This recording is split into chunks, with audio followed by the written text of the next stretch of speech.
ધોરણ 11 વિષય મનોવિજ્ઞાન ચેપ્ટર નંબર 6 સ્મરણ અને વિસ્મરણ। તો વિદ્યાર્થી મિત્રો અહીં સ્મરણ એટલે કે આપણે જેને યાદશક્તિ કહીએ છીએ અને વિસ્મરણ એટલે કે જે આપણે ભૂલી જઈએ છીએ। એટલે કે સ્મરણ એટલે કે જે આપણે યાદ રાખીએ છીએ, આપણા જીવન દરમિયાન જે બધી ઘટનાઓ બને છે અને જેને આપણે યાદ રાખીએ છીએ તે સ્મરણ છે। અને વિસ્મરણ એટલે કે આપણે જે કોઈ ઘટનાને આપણે ભૂલી જતા હોઈએ છીએ, આપણા માનસ પટ પરથી ભૂસાઈ જતી હોય છે, જેને આપણે વિસ્મરણ તરીકે ઓળખીએ છીએ। તો હવે આપણે પ્રસ્તાવનાથી શરૂઆત કરીએ।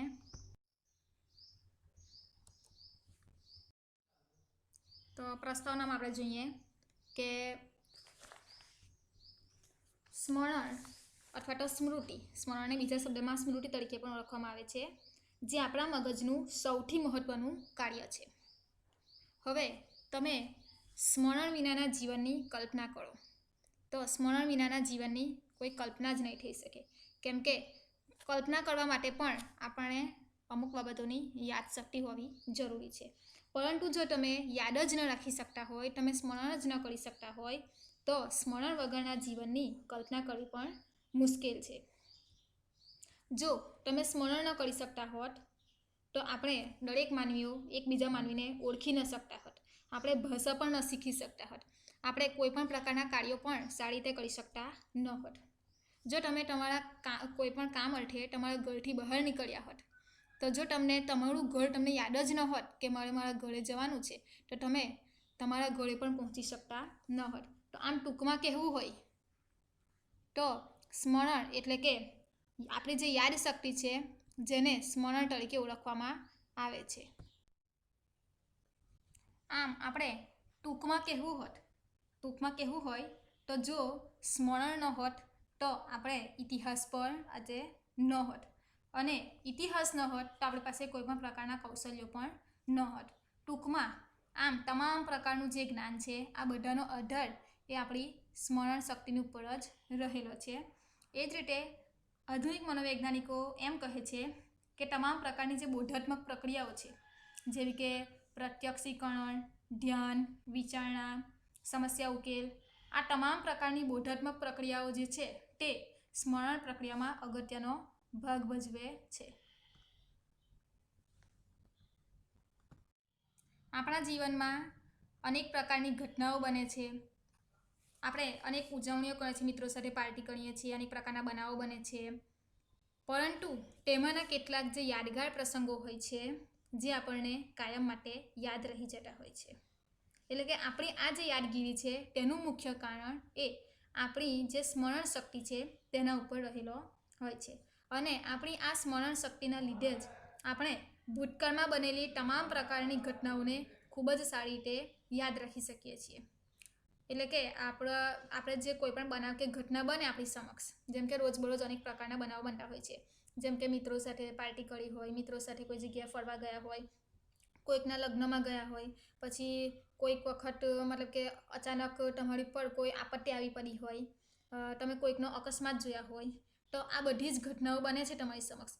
તેમાંથી આપણે અમુક ઘટનાઓ કે અમુક બાબતોને આપણા માનસપટ ઉપર યાદ રાખી શકીએ છીએ, અને જરૂર પડે ત્યારે આપણે તેને આપણી ચેતન સપાટી પર લાવી શકીએ છીએ, એટલે કે આપણે બીજાની સમક્ષ રજૂઆત કરી શકીએ છીએ। પરંતુ આ બધી જ બાબતો આપણને યાદ રહેતી નથી, તેમાંની કેટલીક બાબતો એ ભૂલાઈ જતી હોય છે, કાયમ માટે ભૂલાઈ જતી હોય છે। તો આ જે બાબતોને આપણે ભૂલી જઈએ છીએ તો તે આપણું વિસ્મરણ છે। આ ઉપરાંત કોઈ પણ વિષયને શીખ્યા પછી કે કોઈ પણ ઘટનાઓનો અનુભવ કર્યા પછી આપણા માનસપટમાં તેના ધારણની પ્રક્રિયાઓ શરૂ થઈ જાય છે। એટલે કે આપણે કોઈ પણ બાબતનું શિક્ષણ લઈએ, કોઈ પણ વસ્તુ આપણે શીખીએ, પછી એ શાળાકીય શિક્ષણ હોય કે પછી કોઈક સમાજની કોઈ વ્યક્તિ પાસેથી મળેલી હોય, કુટુંબની કોઈ વ્યક્તિ પાસેથી મળેલી હોય, આપણને કોઈ પણ બાબત જે શીખવાની મળેલી હોય છે તે, અથવા તો કોઈ પણ અનુભવ થયો હોય, તો આપણે આપણું જે માનસપટ છે તો તેના ઉપર આપણે ધારણની પ્રક્રિયા શરૂ થઈ જાય છે, એટલે કે તેને યાદ રાખવાની શરૂઆત થઈ જાય છે। આ સિવાય આ જે બધી પ્રક્રિયાઓ છે તેને આપણે ચેતન સ્તરમાં લાવીએ છીએ તથા પુનઃ ચેતન સપાટી પર લાવીને વ્યક્ત કરીએ છીએ। એટલે કે જે બાબતોને આપણે આપણા જે ચેતન આપણું મન જે છે, મનના 2 પ્રકારો છે, ચેતન અને અચેતન. ઘણી જગ્યાએ 3 પ્રકારો પર છે, ચેતન, અચેતન અને અર્ધચેતન.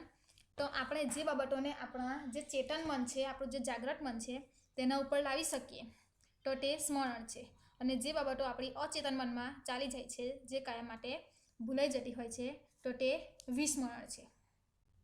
તો આ બધા જ પ્રકારની માનસિક પ્રક્રિયાઓ વડે માહિતીનું બોધન થતું હોય છે. એટલે કે આપણને માહિતીનું બોધન થયું એટલે કે માહિતીની જાણકારી થવી, માહિતીને યાદ રાખવી. એ જ રીતે વિદ્યાર્થી મિત્રો, એમ કહી શકાય છે કે સ્મરણ એ એક પ્રકારની ઉપયોગી માનસિક પ્રક્રિયા છે. એટલે કે જે સ્મરણની પ્રક્રિયા છે તે આપણા જીવન માટે ખૂબ જ ઉપયોગી છે. જેમ કે કોઈ પણ બનાવ બને, કોઈ પણ ઘટના બને જે ભૂતકાળમાં બની ગયો હોય અને તમારે વર્તમાન પરિસ્થિતિમાં તેને જો તમને કોઈ પૂછે અને તમે તેને જણાવી શકો, તો એ આ એક પ્રકારની ઉપયોગી માનસિક શક્તિ કહેવાય. કોઈ પણ વિષય સામગ્રીના ઢારણ માટે એ ખૂબ જ આવશ્યક છે. તે વિષય સામગ્રીનું શિક્ષણ લેવામાં આવે, કારણ કે શિક્ષણ વગર ઢારણ શક્ય જ નથી. એટલે કે જ્યાં સુધી તમે શિક્ષણ ન મેળવો ત્યાં સુધી તમે ઢારણ કરી શકતા નથી, એટલે કે તમે યાદ રાખી શકતા નથી. આપણને આજ સુધી આપણા જીવનમાં સુખ દુઃખ, આશા નિરાશા, જ્ઞાન અજ્ઞાન, જય અને પરાજય વગેરેની સ્મૃતિ જીવનને સાતત્ય પૂરું પાડે છે. આમ સ્મરણને લીધે જ આપણે સરળ અને સહજીક રીતે જીવનના તમામ વ્યવહારો કરી શકીએ છીએ. આમ આપણે જે કંઈ પણ શીખીએ છીએ, જે બાબતોને આપણે શીખીએ છીએ, તો તે બાબતોનો સંગ્રહ ક્યાં થાય છે? તો આપણા મગજમાં થાય છે. તો આમ આપણે જે જાણીએ છીએ તેનું સ્ટોર હાઉસ એ આપણું સ્મરણ છે. આપણી જે સ્મૃતિ છે તે શીખેલી બાબતોનું સ્ટોર હાઉસ કહેવાય છે. તો એ જ રીતે સ્મરણ એ એક પ્રકારનો માનસિક વ્યાપાર પણ છે. ટૂંકમાં બીજા શબ્દમાં કહેવું હોય તો એક બૌદ્ધિક શક્તિ છે.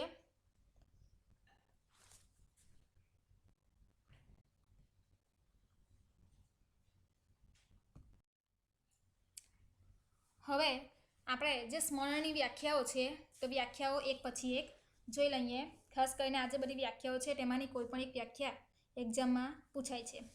તો સ્મરણની પહેલી જે વ્યાખ્યા છે, જે બર્નહાર્ટ અને વિલિયમ જેમ્સે આપેલી છે. તો સ્મરણની વ્યાખ્યા આ મુજબ છે કે સ્મરણ એટલે ભૂતકાળના અનુભવો અર્થમય બને એ રીતે વર્તમાન પરિસ્થિતિમાં પુનઃ જાગૃત કરનારી પ્રક્રિયા. એટલે કે હવે આ વ્યાખ્યાને આપણે સમજીએ તો સ્મરણ એટલે કે જે ભૂતકાળના અનુભવો છે, એટલે કે તમે ભૂતકાળમાં તમને કોઈ અનુભવ થયો હોય, કોઈ ઘટના બની હોય, તે અર્થમય બને એ રીતે વર્તમાન પરિસ્થિતિમાં પુનઃ જાગૃત કરવાની પ્રક્રિયા. એટલે કે ફરીથી તેને બીજાની સમક્ષ આપણે જે રજૂઆત કરી શકીએ, ફરીથી આપણે કોઈકને સંભળાવી શકીએ, તો આ જે પ્રક્રિયા છે તેને સ્મરણ તરીકે ઓળખવામાં આવે છે. દાખલા તરીકે અહીં મેં તમને આજે સ્મરણની વ્યાખ્યા શીખવાડી છે. હવે હું તમને આવતીકાલે આ જે સ્મરણની વ્યાખ્યા પૂછું અને જો તમે સ્મરણની વ્યાખ્યા યાદ કરીને મને સંભળાવી શકો, તો તે તમારી સ્મરણ શક્તિ છે, તો તેને સ્મરણ કહેવાય છે.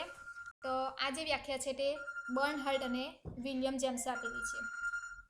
ત્યારબાદ સ્મરણની બીજી એક વ્યાખ્યા છે કે સ્મરણ કરવાનો અર્થ છે કે વર્તમાન સમયમાં એવી પ્રતિક્રિયાઓ દર્શાવવી કે રજૂ કરવી જેને આપણે અગાઉ ક્યારેક શીખ્યા હતા. આ વ્યાખ્યા હિલગાર્ડ અને એટકિન્સને આપેલી છે. એટલે કે સ્મરણનો અર્થ શું થાય? તો એ એક પ્રકાર તો સ્મરણનો અર્થ થાય કે વર્તમાન સમયમાં હાલમાં એવા પ્રકારની પ્રતિક્રિયાઓ આપવી કે રજૂ કરવી કે જેને આપણે અગાઉ ક્યારેક શીખ્યા હોઈએ. એટલે કે ભૂતકાળમાં તમે કોઈક બાબત શીખ્યા હોય અને વર્તમાનમાં તમે તેને કોઈકની સમક્ષ રજૂ કરો. દાખલા તરીકે તમે થોડા દિવસ પહેલાં સાયકલ ચલાવતા શીખ્યા હોય અને જો તમને સાયકલ ચલાવતા આવડી જાય અને થોડા દિવસ પછી તમે પોતાની જાતે તમે સાયકલ ચલાવો છો, તો આ જે છે તે તમે તમારી સ્મરણ શક્તિને લીધે તમે ભૂતકાળમાં શીખેલી બાબત તમે વર્તમાનમાં તમે રજૂ કરી શકો છો. તો આ વ્યાખ્યા હિલગાર્ડ અને એટકિન્સનની. ત્રીજી જે વ્યાખ્યા છે આગળ જે લેકમેન અને બટરફિલ્ડે આપેલી છે, તો વ્યાખ્યા આ મુજબ છે કે સ્મૃતિ એવી માનસિક પ્રક્રિયા છે જેના દ્વારા વ્યક્તિ પોતાની શીખેલી માહિતીઓને પોતાના જીવનકાળમાં ધારણ કરીને રાખે છે. એટલે કે સ્મૃતિ શું છે તો એક માનસિક પ્રક્રિયા છે અને વ્યક્તિ જે કંઈ બાબત શીખે છે, જે કોઈ પણ માહિતી મેળવે છે તે પોતાના જીવનકાળ દરમિયાન ધારણ કરીને રાખે છે, એટલે કે યાદ રાખી શકે છે. તો આ થઈ સ્મૃતિની વ્યાખ્યાઓ. અને હવે આ જે વ્યાખ્યાઓ છે તેના ઉપરથી વિશ્લેષણ કરતાં એમ કહી શકાય કે સ્મૃતિ એ એક મનોવ્યાપાર છે. એટલે કે જેનો અર્થ થાય કે પૂર્વ અનુભવોને મસ્તિષ્કમાં એકઠા કરી રાખવાની ક્ષમતા છે. તો પૂર્વ અનુભવો એટલે કે જે ભૂતકાળના અનુભવો છે તેને આપણા મગજમાં એકઠા કરી રાખવાની જે આપણામાં ક્ષમતા રહેલી છે જેને સ્મૃતિ તરીકે ઓળખવામાં આવે છે. તો અહીં સ્મરણની બીજી એક વ્યાખ્યાનું એક ઉદાહરણ આપું. દાખલા તરીકે તમે કોઈક અકસ્માત જોયો હોય, દાખલા તરીકે ગઈકાલે અકસ્માત થયો હોય અને તમે અકસ્માત જોયો હોય અને બીજા દિવસે અથવા થોડા કલાકો પછી અથવા થોડા સમય પછી કોઈકની સમક્ષ તમે જે અકસ્માત જોયો છે તેનું તમે જે વર્ણન કરી શકો છો તો તે આપણી જે સ્મરણ શક્તિ છે તેના લીધે જ આપણે તે અકસ્માતનું વર્ણન કરી શકતા હોઈએ છીએ. આમ ભૂતકાળમાં થઈ ગયેલા જે અનુભવો છે તે અર્થયુક્ત બને તે રીતે વર્તમાન પરિસ્થિતિમાં પુનઃ જાગૃત કરવાની પ્રક્રિયાને સ્મરણ કહેવામાં આવે છે. દાખલા તરીકે થોડા દિવસ પછી તમારી એક્ઝામ છે, ધારો કે આવતીકાલે તમારી એક્ઝામ છે અને આજે તમે વાંચવા માટે બેઠેલા છો, તો તમે જે વાંચો છો તેને તમે તમારા મગજમાં ધારણ કરો છો અને ગઈકાલે એટલે કે આવતીકાલે પરીક્ષામાં જો એ પ્રશ્ન પૂછાય અને તમે જે લખી શકો તો તમે જે તમારી ધારણ શક્તિ છે, તમારી સ્મરણ શક્તિ છે તેના લીધે જ તમે તેને લખી શકો છો. આ ઉપરાંત સ્મરણની બાબતમાં પણ વ્યક્તિગત તફાવત જોવા મળે છે. એટલે કે કેટલાક વ્યક્તિઓની યાદ શક્તિ જે સ્મરણ શક્તિ છે તે ખૂબ જ તેજસ્વી હોય છે અને કેટલીક વ્યક્તિઓમાં સ્મરણમાં નબળાઈ જોવા મળે છે. આ ઉપરાંત સ્મરણ એટલે કે પ્રાપ્ત થતી નવી માહિતીનો ભવિષ્યમાં પુનરાવહન કરવા માટે સંગ્રહ કરવાની પ્રક્રિયા. દાખલા તરીકે તમે કોમ્પ્યુટર શીખ્યા હોય અને ભવિષ્યમાં તમારે મતલબ કે કોમ્પ્યુટરમાં કોઈ પણ બાબતની જરૂર પડે અને તમે જો તમારી જાતે કરી શકો તો તમે તમારી જે સ્મરણ શક્તિ છે, તમે અગાઉ જે કોમ્પ્યુટર શીખેલું છે તેના લીધે જ તમે તમારા કોમ્પ્યુટરમાં તમે કોઈ પણ પ્રકારની તમે કાર્ય કરી શકતા હોય છે. આ ઉપરાંત જોઈએ તો મનોવૈજ્ઞાનિકોએ સ્મૃતિના 2 પાસા દર્શાવ્યા છે. એક તો છે કે વિધાયક પાસું અને બીજું છે કે નિષેધક પાસું. હવે આ જે વિધાયક પાસું છે જે આપણી સ્મરણ શક્તિ છે, એટલે કે જે બાબતને આપણે યાદ રાખી શકીએ છીએ, પૂર્ણ અનુભવોને જે યાદ રાખવાની ક્ષમતા છે તો તે આપણો વિધાયક પાસામાં તેનો સમાવેશ થાય છે. એટલે કે જો વિધાયક પાસું આવે તો તે આપણી યાદ શક્તિ છે. અને નિષેધક પાસું, તો નિષેધક પાસું એટલે કે આપણી જે બાબતો શીખેલી બાબતો છે તેને યાદ રાખવાની અસમર્થતા, એટલે કે આપણે જે બાબતોને ભૂલી જતા હોઈએ છીએ તેનો સમાવેશ નિષેધક પાસામાં થતો હોય છે. એટલે કે સ્મરણમાં વિધાયક પાસું અને વિસ્મરણ એટલે કે આપણું નિષેધક પાસું. હવે પરીક્ષામાં આ સવાલ પૂછાય કે સ્મૃતિના પાસાઓ જણાવો. તો વિદ્યાર્થી મિત્રો, સ્મૃતિના 2 પાસા છે, વિધાયક પાસું અને નિષેધક પાસું. તો વિધાયક પાસું એ આપણી સ્મરણ શક્તિ અને નિષેધક પાસું એ આપણી વિસ્મરણ શક્તિ છે. આ ઉપરાંત લેકમેન અને બટરફિલ્ડે સ્મૃતિને વ્યાખ્યાયિત કરતાં લખ્યું છે કે વિશેષ સમય અવધિ માટે માહિતીઓને ધારણ કરીને રાખવી એ જ સ્મૃતિ છે. વિશેષ સમય અવધિ માટે એટલે કે ચોક્કસ સમયગાળા માટે આપણે શીખવામાં આવેલી જે માહિતી છે, શીખવામાં આવેલી જે બાબત છે, કોઈ પણ ઘટના છે તેને આપણે આપણા મગજમાં ધારણ કરીને રાખીએ તો તે આપણી સ્મૃતિ છે. હવે આ જે સમય અવધિ છે તે 1 સેકન્ડથી ઓછી પણ હોઈ શકે અથવા તો સંપૂર્ણ જીવન સુધીની પણ હોઈ શકે છે. એટલે કે આપણે કેટલીક બાબતોને આપણા સમગ્ર જીવનકાળ દરમિયાન યાદ રાખી શકીએ છીએ, જ્યારે કેટલીક બાબતો એવી હોય છે કે જેને આપણે થોડી સેકન્ડો પછી, થોડા કલાકો પછી, થોડા દિવસો પછી આપણે ભૂલી જતા. હવે આગળ આપણે જે અગત્યનો પોઈન્ટ છે કે સ્મૃતિના તબક્કાઓ. આ જે સ્મૃતિના તબક્કાઓ છે જેને હિલગાર્ડ તેને સ્મરણના તબક્કાઓ તરીકે પણ ઓળખાવે છે. તો વિદ્યાર્થી મિત્રો, સ્મૃતિના 3 તબક્કા છે. એક છે સંકેતાંકન, બીજું સંગ્રહ અને ત્રીજું પુનઃપ્રાપ્તિ. એટલે કે આ જે 3 તબક્કા છે તો તેના લીધે જ આપણે કોઈ પણ બાબત કે ઘટનાને તેના યથોચિત સ્વરૂપે એટલે કે તેના મૂળ સ્વરૂપમાં તેના જે તે સ્વરૂપમાં આપણે યાદ રાખી શકતા હોઈએ છીએ. તો હવે આ જે 3 તબક્કાઓ છે સ્મૃતિના તેને એક પછી એક જોઈએ. તો સ્મૃતિનો પહેલો તબક્કો છે કે સંકેતાંકન એટલે કે એન્કોડિંગ એટલે કે સંકેતાંકન એ સ્મરણ પ્રક્રિયાનો પહેલો તબક્કો છે. જે માહિતી રજૂ થાય અથવા જેનો અનુભવ થાય તેના તરફ પૂરતું ધ્યાન આપવામાં આવે તો તે માહિતી કે અનુભવ સ્મરણમાં જમા થાય છે અને આને સ્થાપન તરીકે ઓળખવામાં આવે છે. એટલે કે જે સંકેતાંકન છે તેને એટલે કે શીખવામાં આવેલી જે બાબત છે તેના જે સંકેતો છે તેની છાપને મગજમાં ઊભી કરવી. એટલે કે મગજમાં આપણે કોઈ પણ બાબત શીખવાની હોય તેની છાપ આપણા મગજ ઉપર પડે તો તે સંકેતાંકન તરીકે ઓળખવામાં આવે છે. જો કે રજૂ કરવામાં આવેલી બધી જ માહિતી સ્મરણમાં જમા થતી નથી.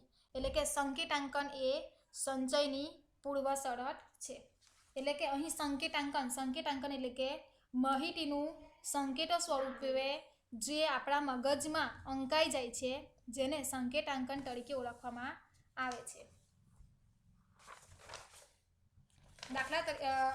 આ સિવાય આપણે કોઈ ચોક્કસ માહિતીને સભાનપણે યાદ રાખવા માંગતા હોઈએ તો તેના નામ કે ઘટનાને સહચર્ય વડે વધુ સક્ષમ બનાવી શકાય છે. એટલે કે આપણે કોઈ પણ બાબતને સહચર્ય એટલે કે જોડાણ એટલે કે આપણે કોઈ બાબત યાદ ન રહેતી હોય તો તેની સાથે અમુક બાબત કે ઘટનાઓને જોડી દઈએ તો આ રીતે પણ આપણે યાદ રાખી શકતા હોઈએ છીએ. દાખલા તરીકે આપણા કોઈક મિત્રનો જન્મદિવસ 2 ઓક્ટોબરે આવતો હોય પરંતુ જો આપણને તે બાબત યાદ ન રહેતી હોય તો આપણે મહાત્મા ગાંધીજીના નામની સાથે જો આપણે તેને સાંકળી દઈએ આપણે તેનું સહચર્ય બનાવી દઈએ તો આપણે તે મિત્રના જન્મદિવસને આપણે યાદ રાખી શકીએ છીએ. ત્યારબાદ હવે આગળ સ્મૃતિનો જે બીજો તબક્કો છે સ્મૃતિનો બીજો તબક્કો સંગ્રહ છે જેને બીજા શબ્દમાં સંચય તરીકે પણ ઓળખવામાં આવે છે. એટલે કે અંગ્રેજીમાં કહેવું હોય તો સ્ટોરેજ. તો શીખવામાં આવેલી જે સામગ્રી છે અથવા તો પ્રાપ્ત થયેલા અનુભવો છે તેની સ્મરણમાં જાળવણી થાય એટલે કે આપણા મગજમાં આપણે યાદ રાખી શકીએ તો તેને સંચય તરીકે ઓળખવામાં આવે છે. એટલે કે આપણે કોઈ પણ બાબત શીખ્યા હોય અને આપણા મગજમાં તે બરાબર આપણને યાદ રહી જાય મગજમાં તેનો સંગ્રહ થઈ જાય તો તે આપણી તેને સંચય તરીકે ઓળખવામાં આવે છે. ખાસ કરીને જો બરાબર સંકેતાંકન ન થયું હોય તો સંચય બરાબર થતો નથી અને સંચય ન થાય તો તેને લીધે પુનઃપ્રાપ્તિ ન થાય.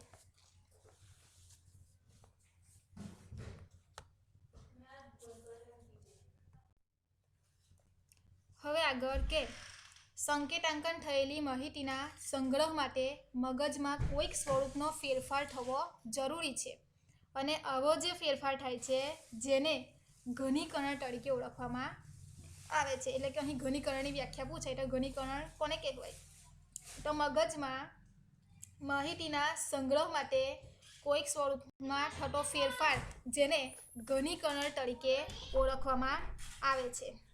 અને બીજું કે આ જે ઘનીકરણની જે પ્રક્રિયા છે તે સ્વયં સંચાલિત હોય છે એટલે કે આપોઆપ રીતે થતી જોવા મળે છે. હવે ત્યારબાદ સ્મૃતિનો જે છેલ્લા નંબરનો અને ત્રીજો તબક્કો જે છે પુનઃપ્રાપ્તિનો તબક્કો. પુનઃપ્રાપ્તિ એટલે કે શીખવામાં આવેલી જે આપણે જે ધારણ કરેલી બાબત છે તેને જરૂર પડ્યે આપણે આપણા માનસપટ ઉપર લાવી શકીએ તો તેને પુનઃપ્રાપ્તિ તરીકે ઓળખવામાં આવે છે. દાખલા તરીકે તમે કોઈક બાબત શીખ્યા હોય ભૂતકાળમાં અને હવે તમારે જરૂર પડે તો તમે તેને ફરીથી તે બાબતને કોઈકની સમક્ષ રજૂ કરી શકો તો તે પુનઃપ્રાપ્તિ તરીકે ઓળખવામાં આવે છે.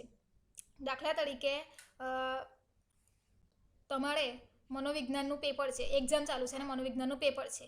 હવે તમે યાદ રાખેલો જે પ્રશ્ન છે અને તે પ્રશ્ન પરીક્ષામાં પૂછાય અને જો તમે તેને સારી રીતે લખી શકો તો તેને કહેવાય પુનઃપ્રાપ્તિ. એટલે કે તમે જે શીખેલા છો તો તેને તમે બીજી વખત બીજાની સમક્ષ રજૂઆત કરી શકો છો તો તેને પુનઃપ્રાપ્તિ તરીકે ઓળખવામાં આવે છે. હવે આ જે પુનઃપ્રાપ્તિની પ્રક્રિયા છે તેમાં પુનરાવર્તન અને પ્રત્યભિજ્ઞા એમ 2 સ્વરૂપો હોય છે. તો પુનરાવર્તન એટલે કે શીખવામાં આવેલી બાબતોને બીજી વખત બીજાની સમક્ષ રજૂ કરી શકવી અને જ્યારે પ્રત્યભિજ્ઞાનો અર્થ થાય છે કે ઓળખવું. ઓળખવું એટલે કે દાખલા તરીકે પ્રત્યભિજ્ઞા એટલે કે તમે કોઈક વ્યક્તિને જોયા હોય અને તમારા મગજમાં એમ થાય કે આ વ્યક્તિને તમે કોઈક જગ્યાએ જોયેલો છે, તો તેને કહેવાય પ્રત્યભિજ્ઞા. અને આ સાથે સ્મૃતિના જે તબક્કાઓ છે તે અહીં પૂરા થાય છે. તો વિદ્યાર્થી મિત્રો, હવે આપણે નેક્સ્ટ વિડીયોમાં સ્મૃતિના પ્રકારો જે છે ત્યાંથી આપણે જોઈશું.